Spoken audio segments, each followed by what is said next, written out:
Hello जी, क्या हाल चाल। सब बढ़िया। ओके जी, तो स्टार्ट करते हैं नेक्स्ट क्वेश्चन से। 9.1 हमने कर लिया क्वेश्चन, 9.3 पे आ रहा है। 9.2 सिमिलर था 9.1 का, तो बार बार एक ही क्वेश्चन करने का ज़रूरत नहीं है। चलो जी, इसमें देखते हैं क्वेश्चंस क्या है, ज़रा देखिएगा। A tank is filled with water up to a height of 12.5 centimeter. The apparent depth of needle lying at the bottom of the tank is measured by a microscope to be इतना। भारी भरकम language में लिख रखा है, इतना बड़े बड़े बातें बना करके। What is the refractive index of water if the water is replaced by a liquid of refractive index 1.63 up to the same height? By what distance would a microscope have to be focus move to focus the needle again?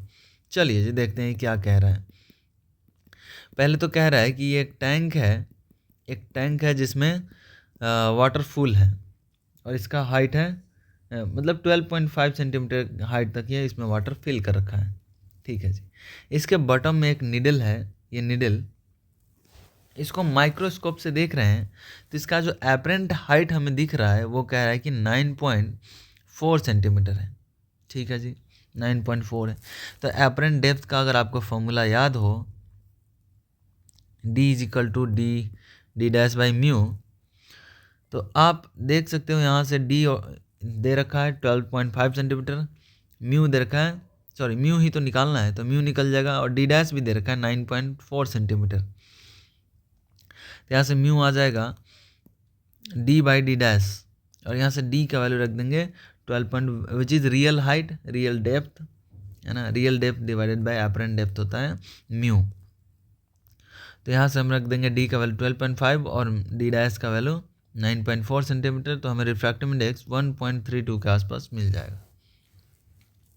First part is over. अब कह रहा है कि इस water की जगह पे किसी लिक्विड को रिप्लेस कर रहे हैं, तो कितना एपरेंट डेप्थ होगा वो निकालेंगे, और इसमें पूछ रहा है कि कितना डिस्टेंस से मूव करें ताकि जो माइक्रोस्कोप है फिर से निडल को फोकस कर पाए। तो पहले न्यू एपरेंट डेप्थ देख लेते हैं। अभी तो हमने पहला एपरेंट डेप्थ इन्होंने दे रखा था, लेकिन अब न्यू एपरेंट डेप्थ देखते हैं जब मूव करेगा तो let's see new apparent depth क्या हो जाएगा। Real depth divided by refractive index.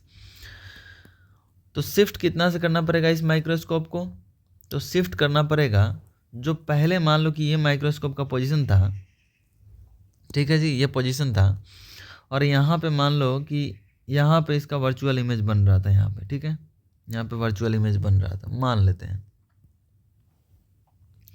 अब देखिए यहाँ पे ये फोकस कर रहा था माइक्रोस्कोप, अब रिफ्रैक्टिव इंडेक्स बढ़ा रहे हैं, देखिए जी ये 1.6 कर दिए हैं, और यहाँ पहले जो आया था 1.3 आया था।